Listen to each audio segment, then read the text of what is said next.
All righty.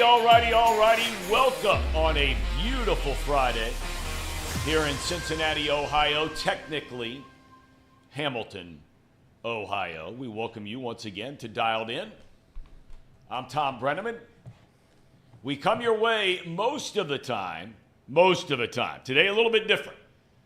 Mondays we're live at 9:15, and then we post later on the Believe Network. So you can download anywhere you get your podcast. You can download us there. And, of course, we're here on Chatterbox. Fridays, we normally go at noon, right after Off the Bench. But today, we got a lot going on around here. Big holiday weekend. Casey McAllister, right? That's we're right. Changing the studio around. That's right. Yep.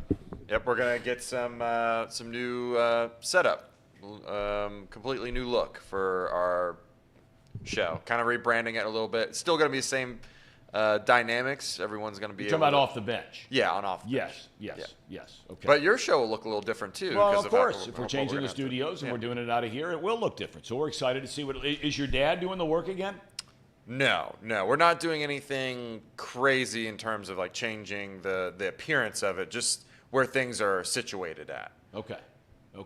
All right. You can join us on YouTube. You're already here, some of you, many of you. And sorry for the change in time today, last minute. That's on me. You can download us anywhere, anytime. Just search Dialed In with Tom Brenneman. And you're dialed in. You can follow us on X at Tom Brenneman TV. It's great to have you with us. Good morning, Jimmy Collins, my main man. Now a full-time employee, I might add. Jacob Tissett. Yes, sir. How are you, Tom? I'm good. You guys good? Good. Good. Jimmy, you got to get out in the sun, man. I know. I mean, you got to get out in the sun. I know. I know it's that Irish Catholic in you. I know. Right? And I mean, It's rough. rough. And I get it. But, what I've found is for years and years, when I had remember, Casey, when I was a professional instead of an ex-professional? Yeah. I had a real job, right? Yeah, a real job, right, where I was making money. I would pay people to do our landscaping forever. And I look back on it and I'm like, why? I mean, it always looked great. Mm-hmm. But now I do it myself. So not only just cutting the grass, but the last few days I've been outside, not with the power deal, but with hedge clippers. Oh. Ooh. And I mean, we got a lot of bushes. And I've been out there for 3 straight days. I mean, I'm all tanned up from being out there, and it's but I really enjoy it. I would suggest many of you probably do your own stuff. Look, I get it, but I really enjoy it.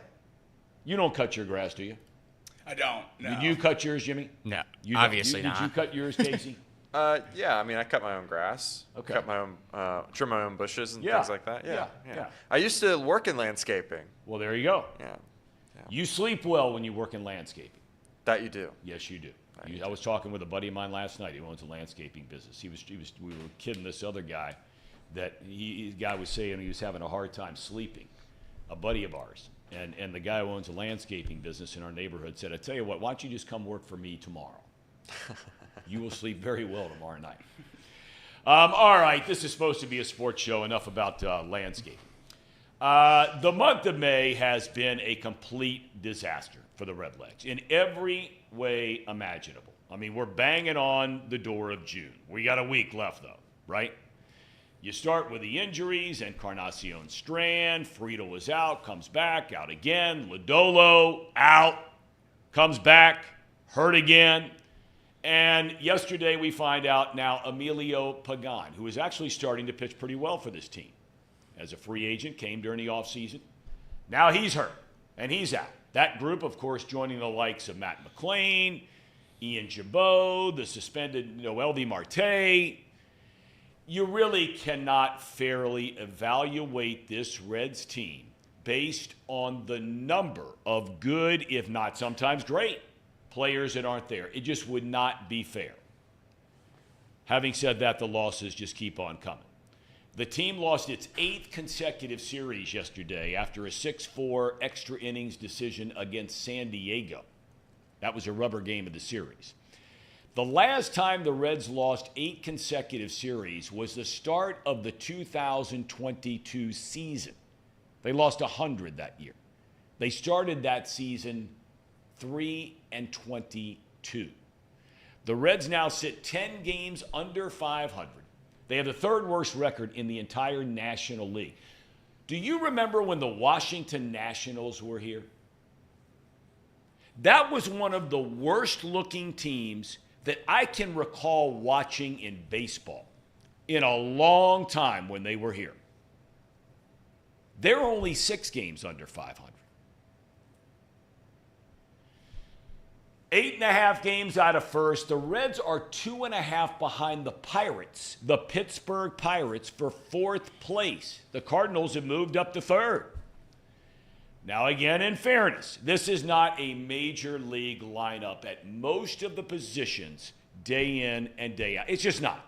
It's not. You can say whatever you want about, forget the Mike Fords of the world, forget the Espinals of the world, okay? I'm talking about even the Will Benson's. Will Benson is not an everyday major league player. Neither is Jake Fraley. They're nice pieces off the bench. Defense, run a little bit, hit the ball in the seats. They have talent and things that can help a team win games. But you are not going to win playing even those guys every day. You know, on this show, we have cut David Bell a lot of slack. And look, this is not his fault. Okay? It's not. You can say whatever you want, and everybody's screaming and yelling, fire the manager. He's playing with an undermanned group. There's no doubt about that. But there are decisions like yesterday where you just shake your head.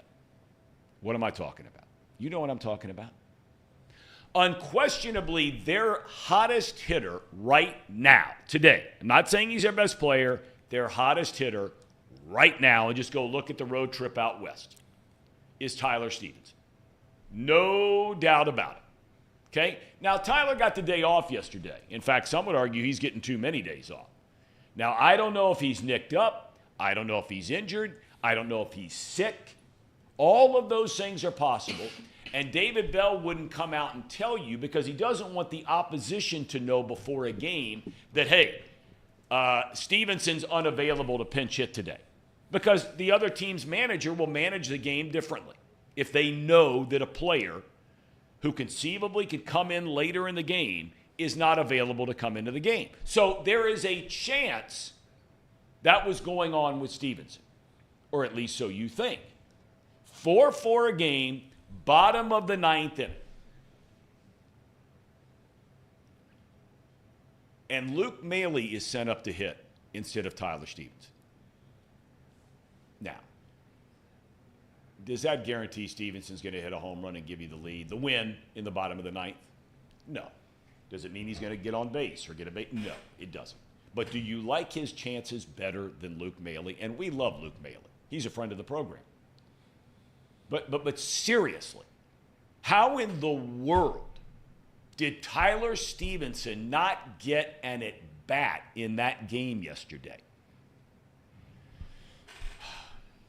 I don't know. It's unfathomable. We'll talk more about that here in a minute with the fellas. The Dodgers come to town tonight. Boy, there's good news.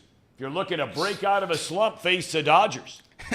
First of 3 tonight at Great American Ballpark. James Paxton on the mound against Graham Ashcraft, first pitch 7-10. Hey, if you don't like the home plate umpiring in baseball right now, a lot of people were upset about yesterday.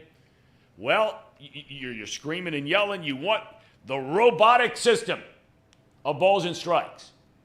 Well, Commissioner Rob Manfred said yesterday, forget about it for next year. It ain't happening. They're having too many technical issues down at the minor league level. It's not ready for prime time.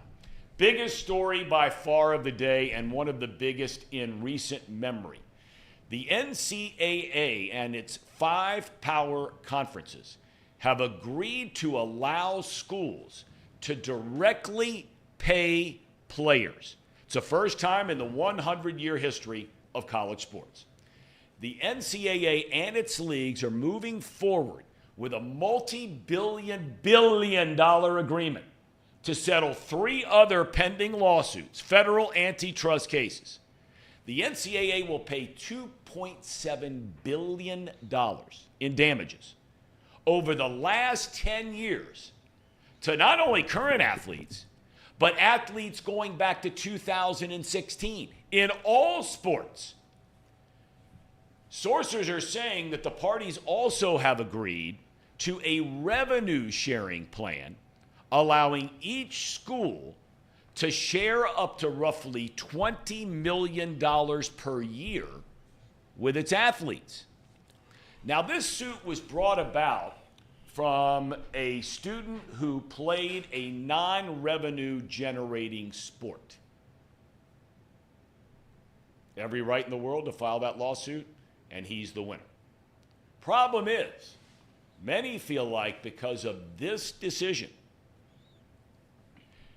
that these non-revenue generating sports are about to die on the vine. Because let's face it, right or wrong, okay? I had kids play sports, right? Son could have played college sports, big-time schools. He decided he didn't want to do it, but it would have been a non-revenue generating sport in lacrosse, okay? Right or wrong, and daughter too for that matter, is a runner. Football and basketball generate all the cash. They pay for everything. Now, you'll have an isolated case here or there, right, where, maybe Mississippi State's baseball team makes some money for the athletic department. Places like that, maybe Louisville or somewhere like that, Vanderbilt, right? But it's basketball and football, primarily football. All those athletes, they generate the cash, they're going to get the cash. Mark it down. NBA playoffs after a Pacers choke job in Game 1. The Celtics looked like a number 1 seed last night. They blow out the Pacers 126-110. They lead that series 2-0. The series shifts to Indy over the weekend. In the Western Conference, big game tonight for Minnesota. They lost at home to Dallas in Game 1. They fall behind 2-0 and have to go to Dallas. They're in big trouble. We're going to get to in a minute this whole, I read one of the most interesting articles that I have read in a long time yesterday. And I got to find out who wrote it to give them the credit. But it was about, and many of you aren't old enough to remember, when NBC had the rights to the NBA. I mean, you had Bob Costas doing the pregame show. You had Marv Albert doing the play-by-play. This was the era of Jordan and Magic and Bird. And I mean, you had it going on, man. I mean, this is when the NBA was like up here. And they compared it to ESPN having the rights now to the NBA.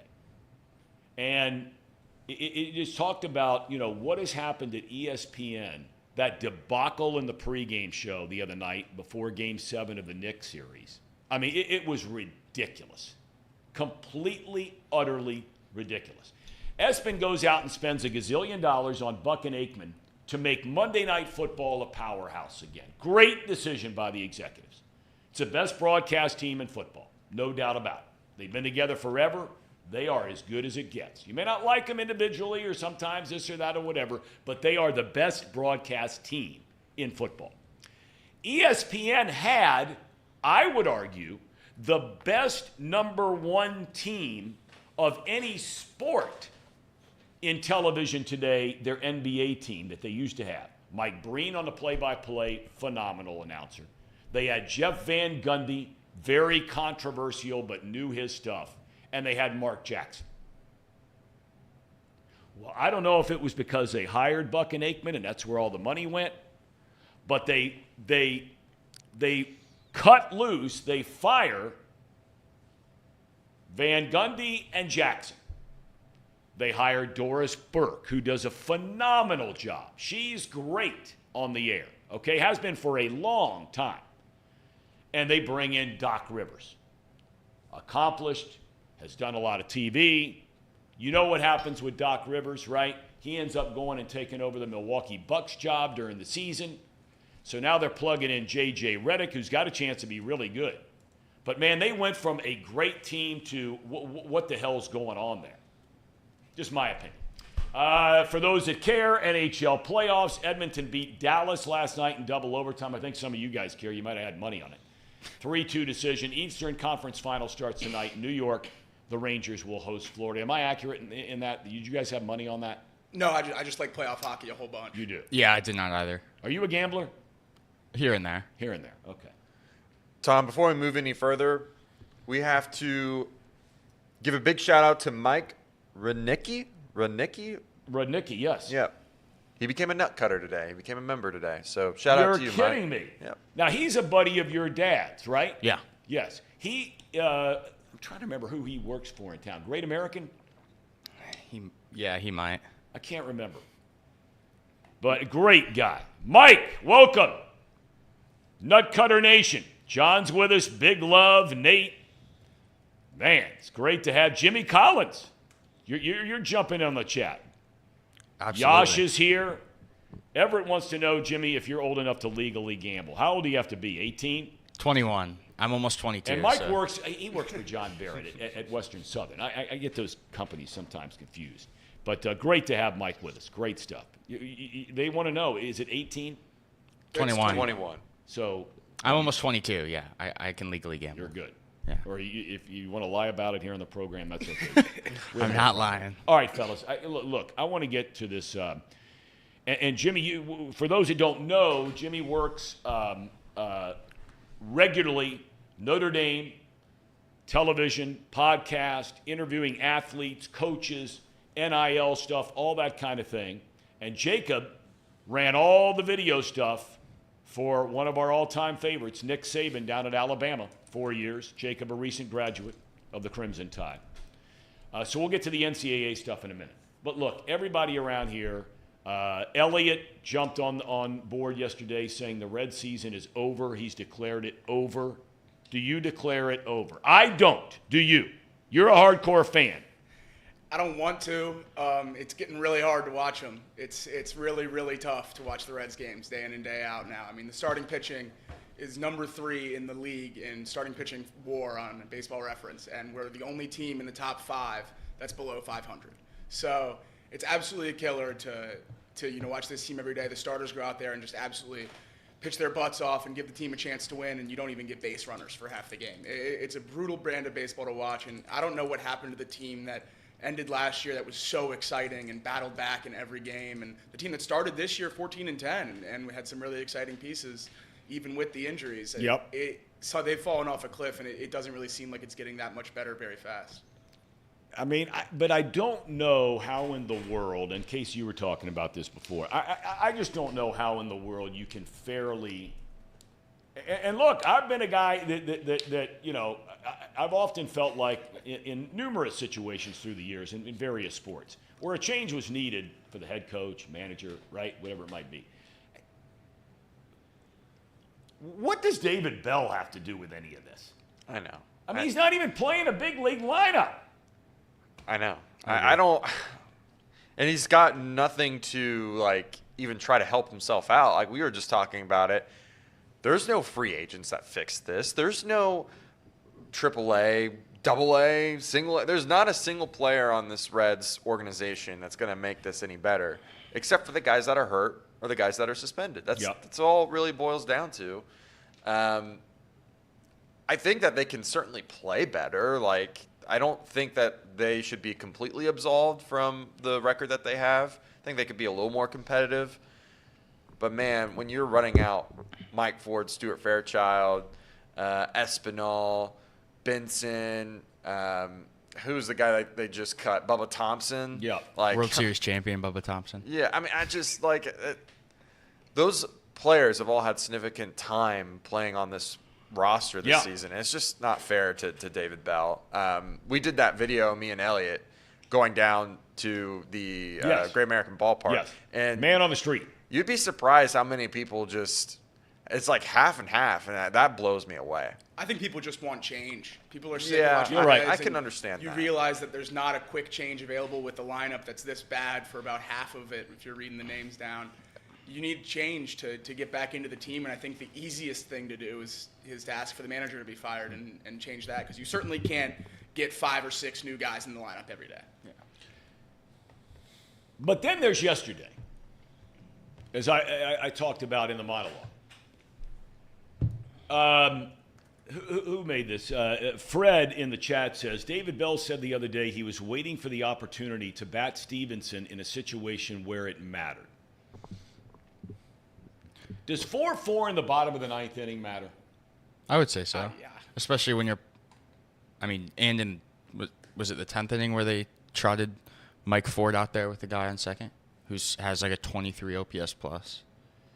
I was looking at this. I went back and looked at it to make sure I had it right because I was actually watching yesterday. I don't watch a ton, but I was actually watching yesterday. And I went back just to make sure I had it right about this game yesterday. And who the play-by-play of the game.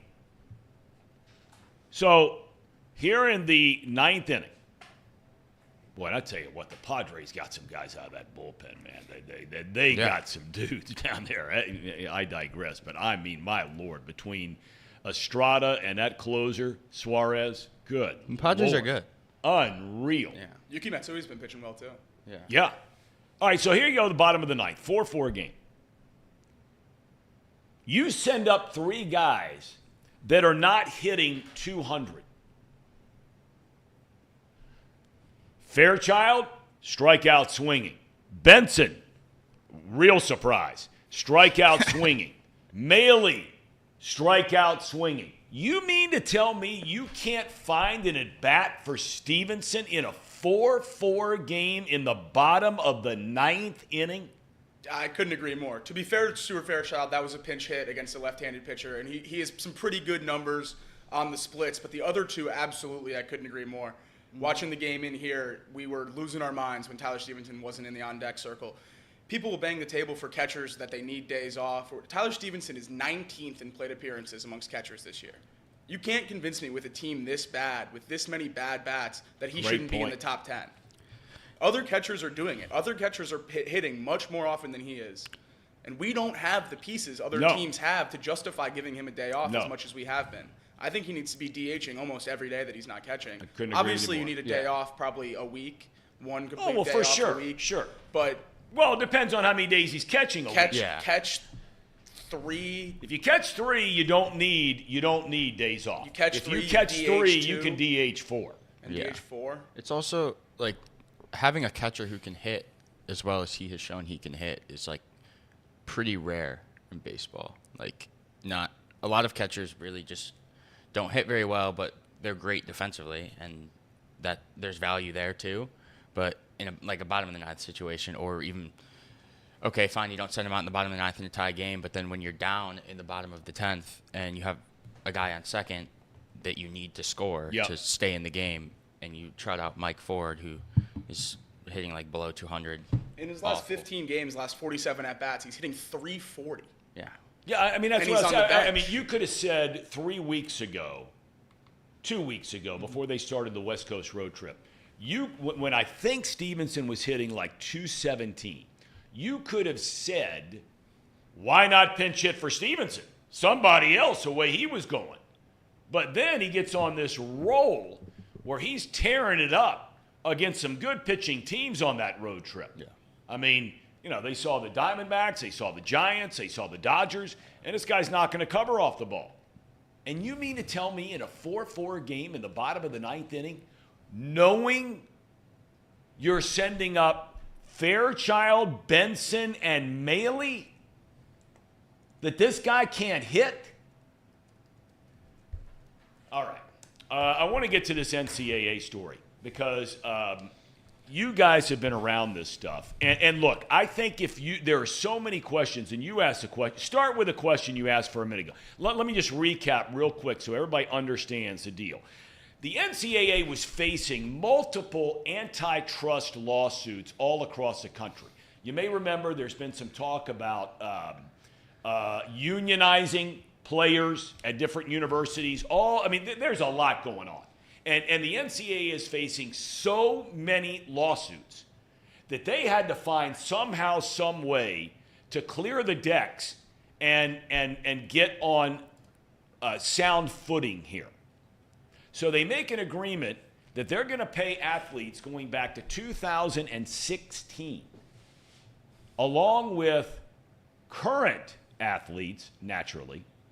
And there's this $20 million revenue sharing plan. The student athletes are getting involved now in the television and all these huge television contracts that have come up in recent years. Big Ten, SEC, all this stuff going on. But now all of a sudden, well, I want to go to the question you asked me, which was, this is actually allowing programs, schools, okay, this is a key part of it. So if I'm Ryan Day or used to be Nick Saban, right? If I'm Marcus Freeman, I can walk in the door, I can look at Johnny Smith, and I can say, now for the first time, I can say, hey, look, we really want you to come here and play quarterback. And I am going to guarantee you $1.5 million to play quarterback at Ohio State. They could walk in there before today and they could say, hey, we've got this great NIL thing. I can give you an idea of what you might expect to get from us. But it wasn't coming from the school. It was coming from these NIL collectives, as they're called. Yeah. Correct? Yes. Okay. So the question you asked me was earlier.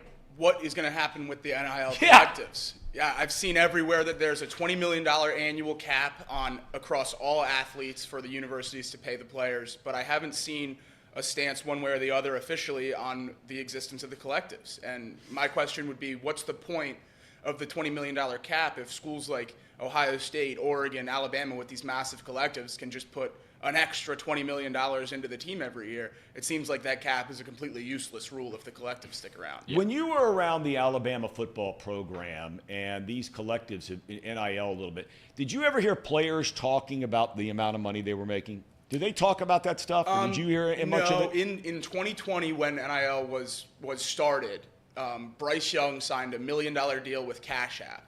And that was the first $1 million deal signed by an athlete. So that was publicized pretty heavily around Alabama, but that was the only dollar amount that I ever saw publicly or talked about publicly. Players would talk about where they got deals from or going to events for pictures or signings or anything like that, but I don't think actual dollar amounts were talked about very often. And obviously I think that's going to have to change now. I think you're going to be comparing yourself to everyone else on the roster with how much you're getting paid because it is directly from the school. It's no longer these external relationships with donors or anything like that. Now, Jimmy, when you are at Notre Dame and all the stuff that you're doing, you're actually right in on the ground level with a lot of this stuff. You're talking to some of these athletes, not just the big football players at Notre Dame, but you're talking to some of the guys in lacrosse, track and field, whatever it might be, right?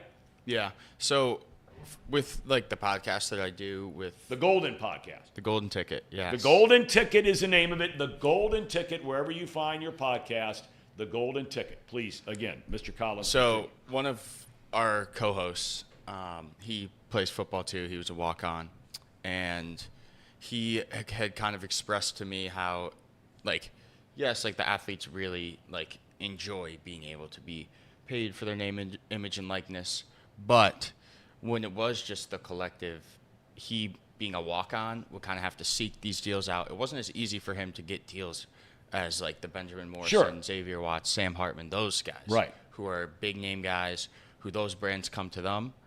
And I think with this $20 million salary cap thing will make it easier for guys like that to get money.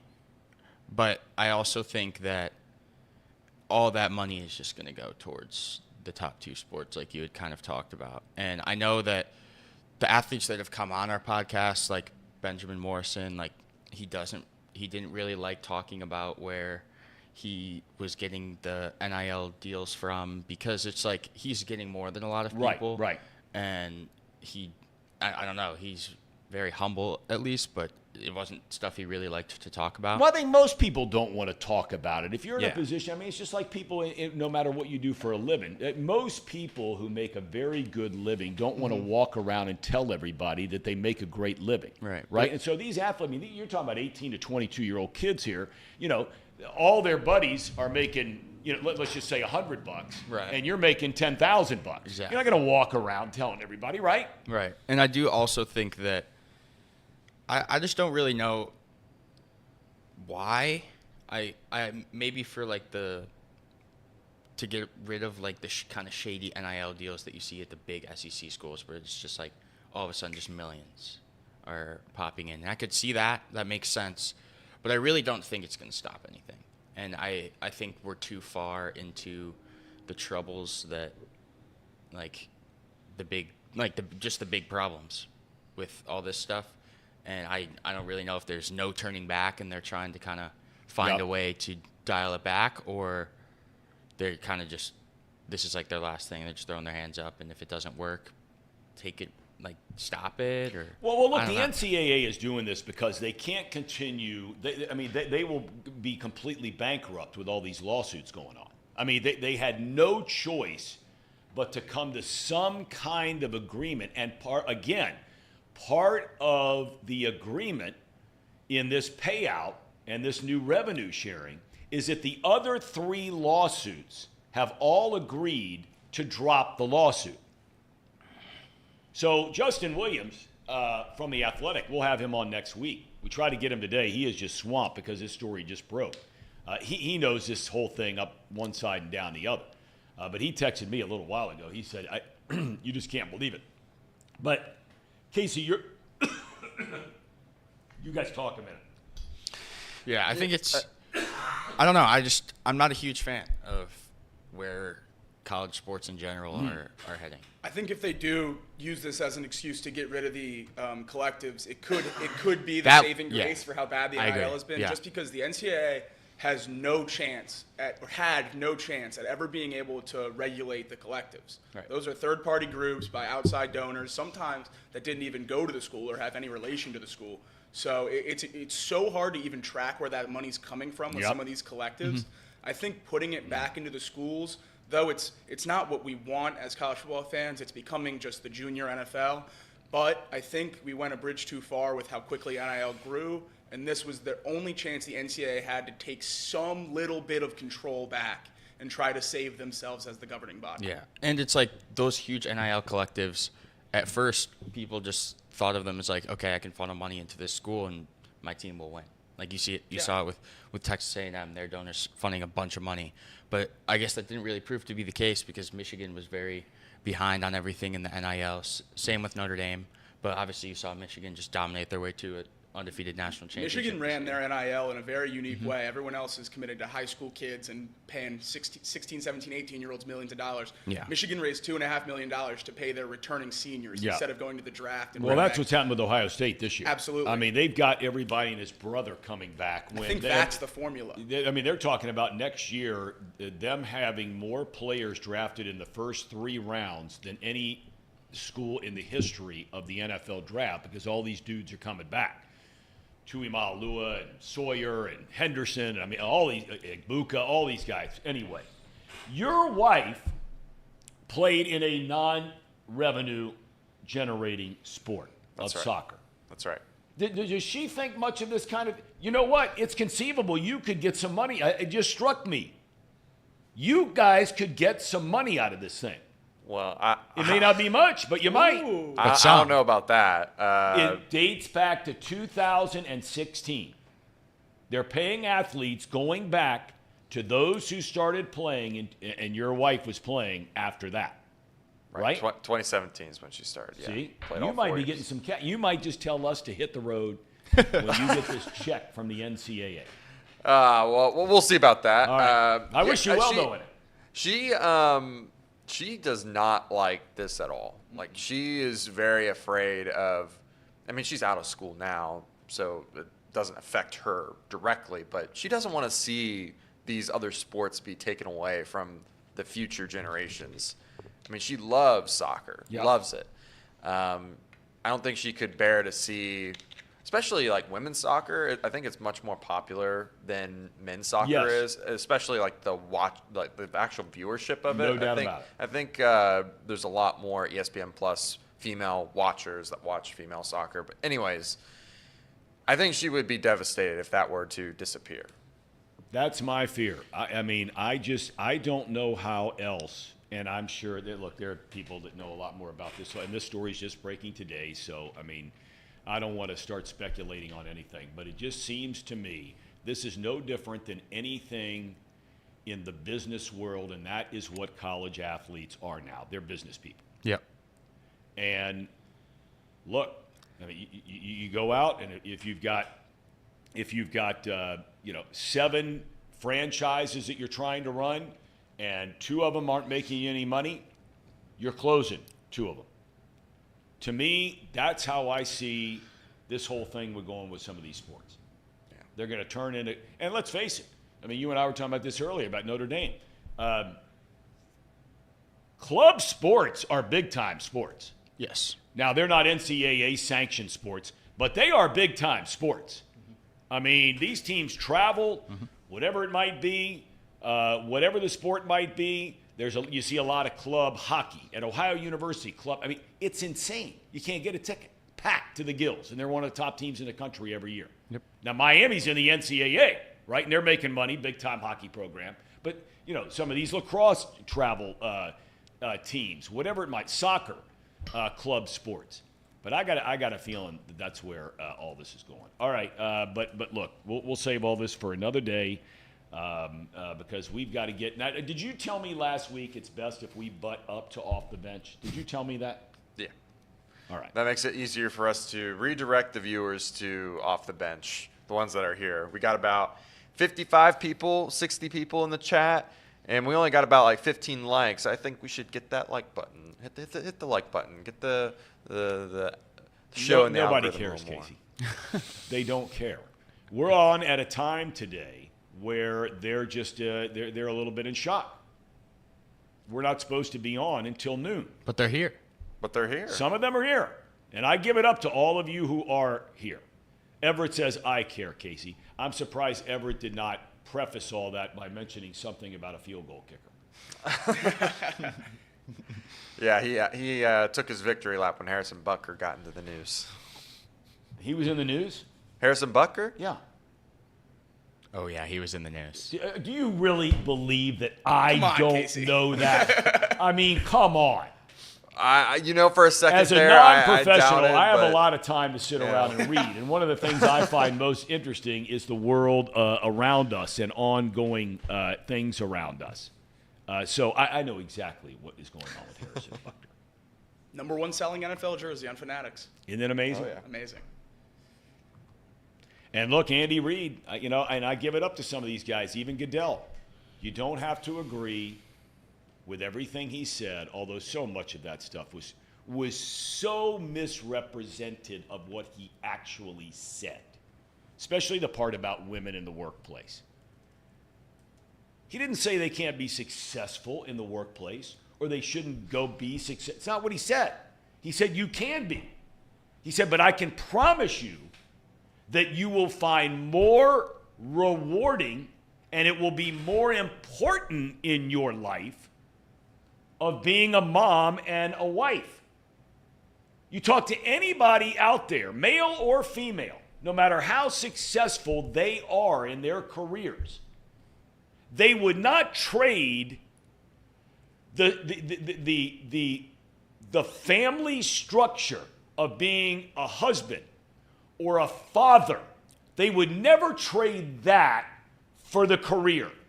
This is more important. What the hell is wrong with that? You're not a dad yet. No, I don't. Not that we have to get super deep into this with only a couple minutes left. I don't disagree with that. I think it was some of the other stuff. Some of the other stuff, I get it. Yeah. I think the other thing too that people forget is this wasn't a speech for all ears to hear. It was for a Catholic. That's exactly right. Setting only. So I mean, in one regard, I'm like, hey, some of the stuff he said was kind of I don't agree with, and I don't have to go out and attack the guy. I can just disagree with him, right? Like that's, I don't know. I just don't see why people get so up in arms about it when it's not for your ears. It's not your audience. It's for someone else. That's exactly right. I mean, he is a practicing Catholic speaking at a Catholic private school. I mean, come on. Come on. Find something else out there to worry about. Seriously. Like the Reds. I mean, like the Reds. Did he still I out in mean, the Lord streets, knows Tom? there's nothing more important than that. You know, we got people in the chat saying they got a DFA. I mean, Maybe not going to happen. I mean, Benson, right? That's Benson. I mean, come on. We need I the mean, who are they going defense. to play? You Who are know, they going to play? DFA Ford. Send Benson to Louisville for a week or two. This is Honest Fan. And look, under normal circumstances, if they had all of their players, Marte, McLean, Encarnacion Strand, Friedel, if they had all of their players, you are 100% correct. right. You DFA Ford, they had already done that, right? And you ship Benson out of town to try to get it together down in Louisville. Everybody's rooting for the kid. He seems like an awesome kid, easy to root for. But that's exactly what would be going on here if they had other guys. Yeah. I mean, it worked last year. They sent him down to Louisville for a while, and then he came back and was a completely different ball player. We can't do that this year. We just got to let him strike out like 3 or 4 times a game and just let him try to figure it out. And Honest Fan did not say DFA Benson. He just said send him down to the minor league. So, Honest Fan, thank you very much for that. But I don't agree that Benson will be fine. I just don't. I don't. I hope he does, but I don't see it. Even if he gets back to being just a platoon player? There's too many swings and misses. It never ends.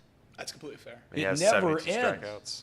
I just wonder if he's gotten in his own head by seeing so much pitching that he shouldn't even be facing. Maybe. And because when he was a platoon player last year, he was pretty dang good. Yep. So that's the only reason I'm still holding out hope is if he gets back to the role he should be playing. Okay.